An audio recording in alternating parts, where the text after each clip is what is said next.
السلام علیکم ورحمۃ اللہ، کیسے ہیں آپ؟ امید ہے آپ خیریت سے ہوں گے۔ آج آپ کا لیسن سورۃ بقرہ پارہ نمبر 2 رکوع نمبر 8 ہے۔ شروع کرتے ہیں اللہ کے نام سے۔ اعوذ باللہ من الشیطان الرجیم، بسم اللہ الرحمن الرحیم۔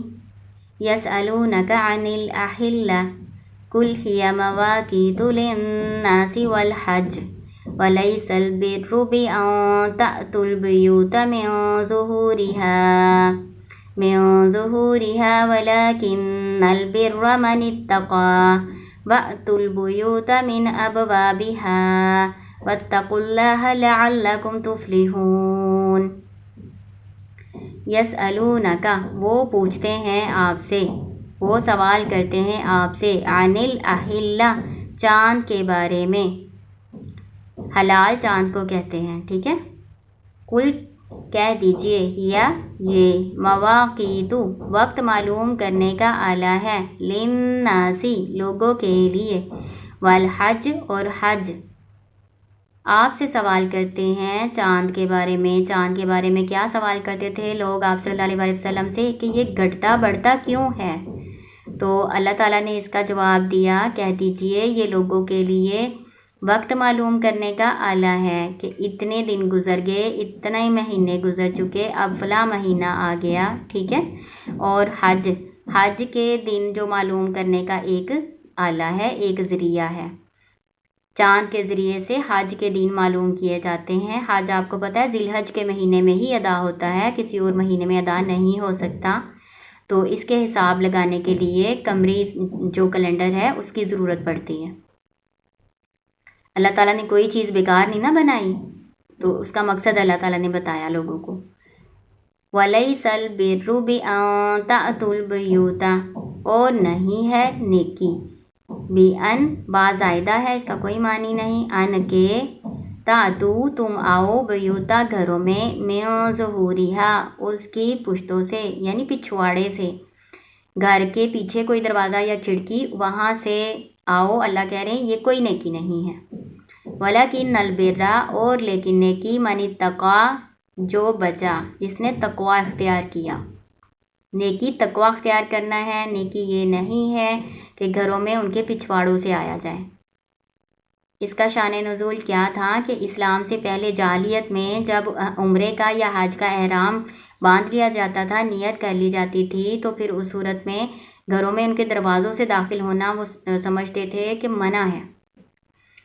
اگر ہم دروازوں سے داخل ہوں گے تو ہمیں گناہ ہوگا، تو کیا کرتے تھے، گھر کے پچھلی کسی دیوار سے یا کھڑکی سے یا پچھلے کسی حصے سے آتے تھے گھروں میں۔ تو اللہ تعالیٰ نے اس کو منسوخ کیا ہے۔ اللہ تعالیٰ کہتے ہیں یہ کوئی نیکی نہیں ہے کہ تم احرام باندھنے کے بعد گھروں کے پچھواڑوں سے آؤ، لیکن اللہ تعالیٰ نے نیکی بھی ساتھ ہی بتا دیا، لیکن نیکی یہ ہے جو تقوی اختیار کرے۔ کن کن چیزوں سے بچنے کا اللہ نے حکم دیا ہے نا، ان چیزوں سے وہ بچے، یہ نیکی ہے۔ تو احرام کی صورت میں کچھ چیزیں، کچھ باتیں انسان پر حرام ہو جاتی ہیں۔ وہ کیا؟ جیسے کہ مرد سلا ہوا کپڑا نہیں پہن سکتا، 2 چادریں اس کی احرام کی ہوتی ہیں، وہی اس نے پہننی ہے۔ پھر خوشبو نہیں لگا سکتے، پھر گالی گلوچ نہیں کر سکتے، پھر لڑائی جھگڑا نہیں کر سکتے، ٹھیک ہے نا۔ پھر شکار نہیں کر سکتے خشکی کا۔ یہ ساری چیزیں جو ہے نا منع ہیں احرام کی حالت میں، تو ان سے بچنا جو ہے نا وہ نیکی ہے، ٹھیک ہے نا۔ وَأْتُوا الْبُيُوتَ مِنْ أَبْوَابِهَا، اور آؤ گھروں میں ان کے دروازوں سے۔ اللہ تعالیٰ نے کہا ہے گھروں میں دروازوں سے ہی آؤ۔ وَاتَّقُوا اللَّهَ، اور ڈرو اللہ سے، لَعَلَّكُمْ تُفْلِحُونَ، تاکہ تم کامیاب ہو جاؤ۔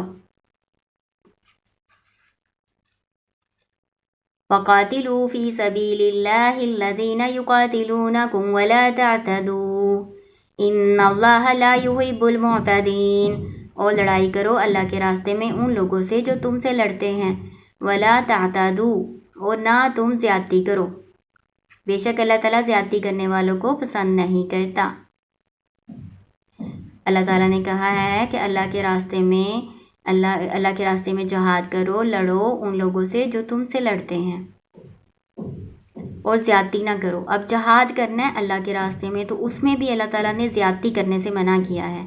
زیادتی کیا ہوگی کہ جنگ میں آپ جا رہے ہیں تو جنگ میں جو لڑنے آئے ہیں نا انہی کو قتل کرنا ہے، یہ نہیں کہ عام آبادی کے جو لوگ ہیں، بوڑھے ہیں، ضعیف ہیں، عورتیں ہیں، بچے ہیں، راہب ہیں، تو ان کو نہیں قتل کرنا، ٹھیک ہے؟ ان کو قتل کریں گے تو زیادتی ہوگی۔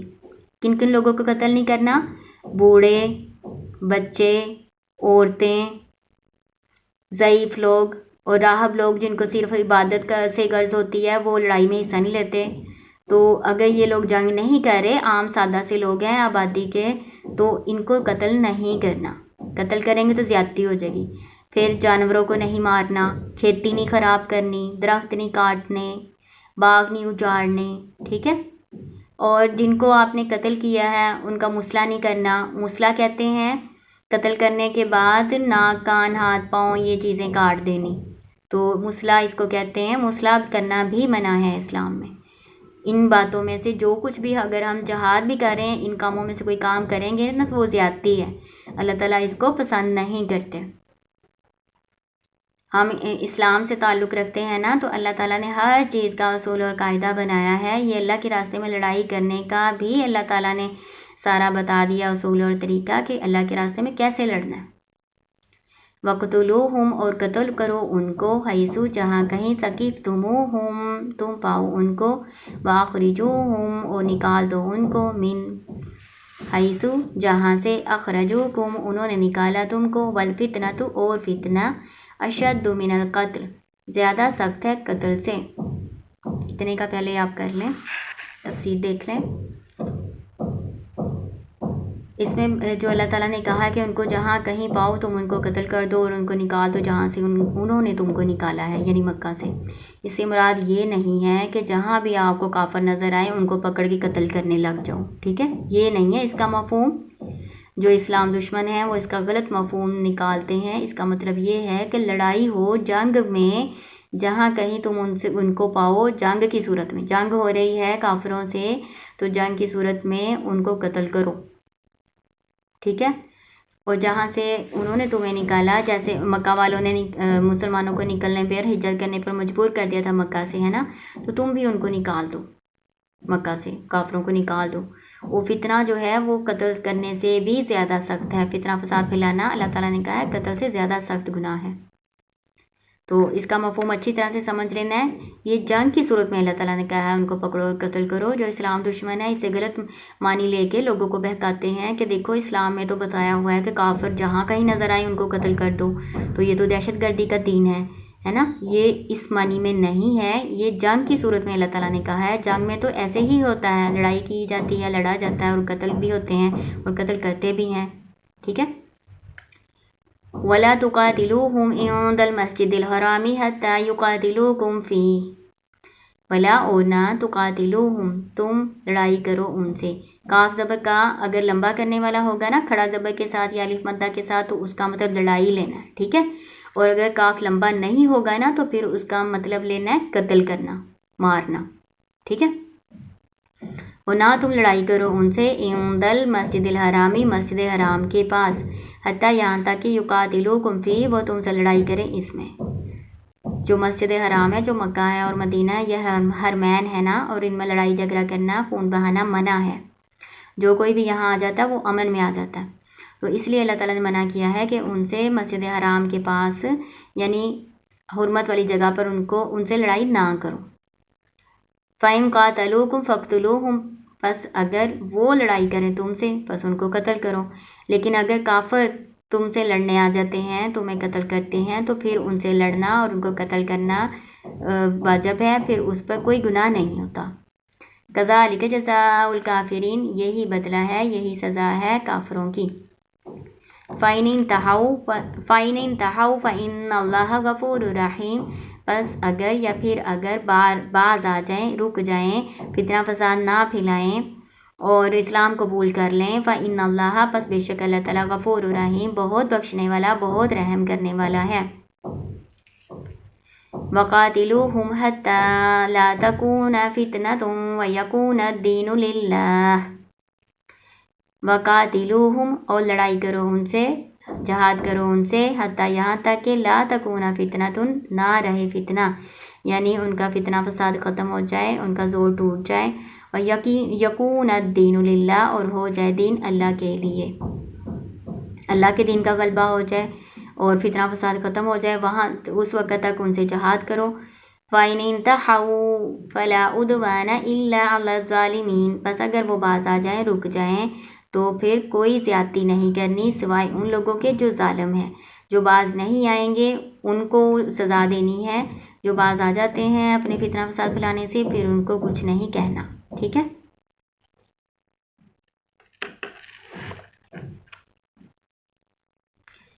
الشہر الحرام بالشہر الحرام، الشہر الحرام بشہر الحرام والحرمات قصاص، حرمت والا مہینہ بدلہ ہے حرمت والے مہینے کے، یہاں پہ با بدلے کے معنی میں ہے۔ والحرمات قصاص، اور حرمتوں کا بدلہ ہے۔ اس کا مطلب یہ ہے کہ اگر جو کافر ہیں حرمت والے مہینے کی حرمت کا خیال کرتے ہیں اور مسلمانوں سے لڑائی نہیں کرتے تو پھر آپ نے بھی ان سے لڑائی نہیں کرنی اور اس گھر کی حرمت کو برقرار رکھنا ہے۔ لیکن اگر وہ اس حرمت والے مہینے کی حرمت کا خیال نہیں رکھتے تو پھر آپ ان سے لڑیں گے، ٹھیک ہے، اور بدلہ لیں گے۔ اس کا یہ مفہوم ہے، اس کو ذہن میں رکھنا ہے۔ اگر کافر اس مہینے کی حرمت کو پامال کرتے ہیں تو پھر آپ نے بھی ان سے لڑائی کرنی ہے۔ اگر وہ اس حرمت کو برقرار رکھتے ہیں اور لڑائی نہیں کرتے تو پھر آپ نے بھی حرمت کو برقرار رکھنا ہے اور لڑائی نہیں کرنی، ٹھیک ہے۔ حرمت والے جو مہینے ہیں نا، ان میں لڑائی جھگڑا کرنا منع تھا شروع سے، یہ نہیں کہ اسلام میں منع ہے، اسلام سے پہلے دور جاہلیت میں بھی منع ہے۔ اللہ تعالیٰ نے جس دن سے زمین اور آسمان کو بنایا اس دن سے ان 4 ماہ کی حرمت ہے اور شروع سے ان میں لڑائی جھگڑا کرنا جو ہے وہ منع تھا۔ فَمَنِ اعْتَدَىٰ، پس جو کوئی زیادتی کرے، علیکم تم پر، فَاعْتَدُوا، پس تم زیادتی کرو، علیہ اس پر، بِمِثْلِ مانند اس کے جو مَا اعْتَدَىٰ علیکم جو زیادتی کی اس نے تم پر۔ کسی نے اگر کسی سے اپنی ظلم کا بدلہ لینا ہے تو اتنا ہی لینا ہے جتنا کسی نے آپ پہ ظلم کیا ہے۔ اگر آپ زیادہ اس کو ستا دیں گے، زیادہ مار لیں گے یا زیادہ بدلہ لے لیں گے تو پھر آپ ظالم ہو جائیں گے اور اللہ کی مدد آپ سے ہٹ جائے گی، ٹھیک ہے۔ وَاتَّقُوا اللَّهَ، اور ڈرو اللہ سے، وَاعْلَمُوا، اور جان لو، أَنَّ اللَّهَ، بے شک اللہ تعالیٰ، مع المتقین، متقیوں کے ساتھ ہے۔ جو متقی ہیں اللہ تعالیٰ کی مدد ان کے ساتھ ہے۔ وَأَنفِقُوا فِي سَبِيلِ اللَّهِ، اور خرچ کرو اللہ کے راستے میں۔ جہاد کا ذکر کیا گیا نا سارا، تو جہاد کے لیے پھر اللہ کے راستے میں خرچ کرنے کی بھی ضرورت ہے۔ فوجیوں کے لیے کھانے پینے کا انتظام کرنا، سواریوں کا انتظام کرنا، اسلحے کا انتظام کرنا، ٹھیک ہے۔ تو یہ ساری چیزیں حاصل کرنے کے لیے پھر اللہ کے راستے میں خرچ بھی کرنا پڑتا ہے۔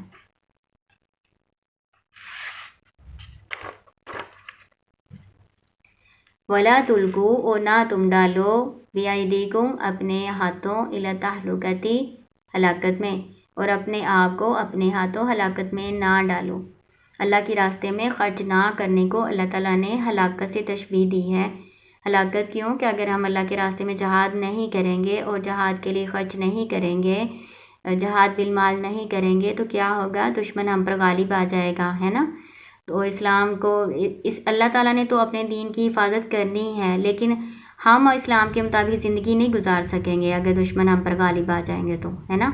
تو یہ ہلاکت ہے۔ اور آپ کو پتہ ہے اگر کافر جو ہیں وہ مسلمانوں پر غالب آ جائیں تو کس طرح ان کو ستاتے ہیں اور تکلیفیں دیتے ہیں، تو یہ ہلاکت میں ڈالنا ہوتا ہے اپنے آپ کو۔ وَأَحْسِنُوا، اور احسان کرو، إِنَّ اللَّهَ، بے شک اللہ تعالیٰ، يُحِبُّ الْمُحْسِنِينَ، وہ پسند کرتا ہے احسان کرنے والوں کو، نیکی کرنے والوں کو۔ احسان کا مفہوم میں نے آپ کو بتایا ہوا ہے پہلے اس بارے میں۔ احسان کا مفہوم ہوتا ہے اچھے طریقے سے کسی کام کو انجام دینا، خوبصورتی سے انجام دینا، کسی کو اس کے حق سے زیادہ دینا، اور اس طرح سے عبادت کرنا۔ کوئی بھی عبادت، کوئی بھی کام جو اللہ کے لیے کریں وہ عبادت ہی ہوتی ہے، تو اس طرح سے کرنا جیسے آپ اللہ کو دیکھ رہے ہیں۔ اگر یہ آپ کے دل میں نہیں پیدا ہوتی بات تو اتنا سوچ لیں کہ اللہ تو ہمیں ہر حال میں دیکھ ہی رہا ہے نا، تو ہمیں بہترین جزا دے گا۔ تو اس کو کہتے ہیں احسان۔ وَأَتِمُّوا الْحَجَّ وَالْعُمْرَةَ لِلَّهِ، اور پورا کرو حج اور عمرہ کو اللہ کے لیے۔ جب تم عمرہ کی یا حج کی نیت کر لو، احرام باندھ لو، تو پھر اس کو پورا کرو۔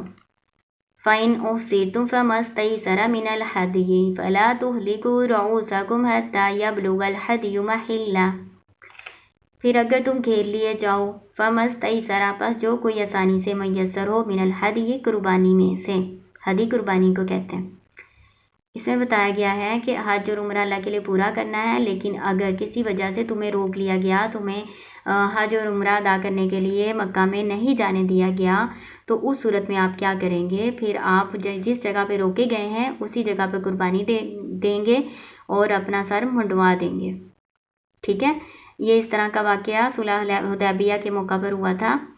حدیبیہ کے مقام پر مکہ والوں نے، قریش نے آپ کو روک لیا اور آپ کو عمرہ ادا نہیں کرنے دیا، تو پھر آپ صلی اللہ علیہ وسلم نے ان کو حکم دیا کہ یہیں پہ حدیبیہ کے مقام پر ہی اپنی قربانیاں ذبح کر لو اور سر منڈوا لو۔ تو آج بھی اس طرح کی صورتحال پیدا ہوتی ہے، تو اس کے لیے یہی حکم ہے۔ وَلَا تَهْلِكُوا رُؤُوسَكُمْ حَتَّى يَبْلُغَ الْهَدْيُ مَحِلَّهُ، اور نہ تو منڈواؤ اپنے سر، حلق کہتے ہیں سر منڈوانے کو، حتیٰ یہاں تک یبلغ الْهَدْيُ مَحِلَّهُ، پہنچ جائے قربانی اپنی جگہ پر، قربانی کی جو ذبح ہونے کی جگہ ہے وہاں پہنچ جائے تو پھر آپ نے سر منڈوانا ہے۔ یہ عام حالات میں حکم ہے، لیکن اگر آپ کو روک لیا گیا، آپ کو عمرہ ادا کرنے مکہ جانے ہی نہیں دیا گیا، یا آپ کو کوئی ایسی پریشانی پیش آ گئی کہ آپ جا ہی نہ پائے مکہ میں، تو پھر آپ کیا کریں گے؟ وہیں پہ قربانی کریں گے، قربانی کے بعد اسی جگہ پر سر منڈوا لیں گے، ٹھیک ہے۔ تو یہ عام حالات میں جب آپ مکہ جاتے ہیں، اپنا حج عمرہ ادا کرتے ہیں، تو اس صورتحال میں آپ نے پہلے قربانی کرنی ہے، پھر سر منڈوانا ہے، ٹھیک ہے۔ اور قربانی جو ہے اپنی قربان گاہ تک پہنچ جائے گی، پھر مینا میں جہاں وہ پہنچ جاتی ہے تو پھر آپ نے سر منڈوانا۔ فَمَن كَانَ مِنكُم مَّرِيضًا أَوْ بِهِ أَذًى مِّن رَّأْسِهِ فَفِدْيَةٌ مِّن صِيَامٍ أَوْ صَدَقَةٍ أَوْ نُسُكٍ، پھر جو کانا ہو منکم تم میں سے، مریضن بیمار، او یا بھی اس کو، اذن کوئی تکلیف ہو، میں رأسی ہی اس کے سر میں، ففدیۃ من صیام پس فدیہ ادا کرنا روزے سے، او صدقۃ یا صدقے سے، او نسک یا قربانی سے۔ جس کے سر میں کوئی تکلیف ہو جائے، کوئی وجہ ہو جائے، کوئی اس کو ایسی وجہ بن گئی کہ اس کو قربانی ہونے سے پہلے یا قربانی کی اطلاع ذبح ہونے کی ملنے سے پہلے اس کو سر منڈوانا پڑ گیا، تو پھر وہ کیا کرے گا؟ اس طرح کی صورتحال آپ صلی اللہ علیہ وسلم کے دور میں جو حجۃ الوداع ہوا تھا، اس میں اس طرح کی صورتحال پیدا ہوئی تھی۔ ایک صحابی کہتے ہیں کہ ان کے سر میں اتنی جوئیں پڑ گئی تھیں کہ ہر جگہ وہ گر رہی تھیں اور ان کو اس سے بہت تکلیف ہو رہی تھی، تو ان کو پھر آپ صلی اللہ علیہ وسلم نے حکم دیا کہ قربانی سے پہلے ہی وہ اپنا سر منڈوا لیں اور ایک قربانی ادا کر دیں اس کے فدیے میں۔ تو اللہ تعالیٰ نے ہمیں 3 آسانیاں دی ہیں۔ اللہ تعالیٰ نے کہا ہے کہ اگر سر منڈوانا پڑ جائے تکلیف کی وجہ سے، تو پھر فدیہ ادا کرنا ہے روزے سے۔ روزے کتنے رکھے جائیں گے؟ 3 روزے رکھے جائیں گے، اور صدقۃ یا صدقے سے، وہ کتنے ہوں گے؟ 6 مسکینوں کو کھانا کھلانا، اور نسک یا قربانی، جو بھی قربانی میسر ہے وہ فدیے کے طور پر ادا کر دیں تو یہ فدیہ ادا ہو جائے گا۔ 3 روزے، 6 مسکینوں کو کھانا کھلانا یا ایک قربانی، ٹھیک ہے۔ فَإِذَا أَمِنْتُمْ فَمَن تَمَتَّعَ بِالْعُمْرَةِ إِلَى الْحَجِّ فَمَا اسْتَيْسَرَ مِنَ الْهَدْيِ، پھر اللہ تعالیٰ نے کہا کہ جب تم امن کی حالت میں ہو تو پس جو کوئی فائدہ حاصل کرے عمرہ کا، إِلَى الْحَجِّ حج کی طرف، یعنی حج کے ساتھ عمرہ بھی ادا کرے، اس کو حج تمتع کہتے ہیں، ٹھیک ہے۔ حج تمتع یہ ہوتا ہے کہ حج کرنے تو جا رہے ہیں لیکن پہلے عمرے کی نیت کر کے جائیں، عمرہ کر کے آپ اپنا احرام کھول دیں، پھر جب حج کے دن شروع ہوں تو حج کا احرام باندھ لیں، اس کو حج تمتع کہتے ہیں۔ یہ سب سے پسندیدہ صورت ہے۔ فَمَا اسْتَيْسَرَ پس جو کوئی میسر ہو آسانی سے، من الہدی قربانی میں سے، تو حج کے لیے قربانی ادا کرنا ضروری ہے، جو بھی میسر ہو آسانی کے ساتھ، بکری ہے یا اونٹ ہے یا گائیں بیل جو کچھ بھی ہے، آپ اس میں سے قربانی ادا کریں۔ فَمَن لَّمْ يَجِدْ فَصِيَامُ ثَلَاثَةِ أَيَّامٍ فِي الْحَجِّ وَسَبْعَةٍ إِذَا رَجَعْتُمْ تِلْكَ عَشَرَةٌ كَامِلَةٌ، پھر اللہ تعالیٰ نے کہا فَمَن لَّمْ يَجِدْ، پھر جو نہ پائے یعنی جس کے پاس قربانی نہیں ہے، فَصِيَامُ پس روزے رکھنا، ثَلَاثَةِ أَيَّامٍ 3 دن کے، فِي الْحَجِّ حج میں،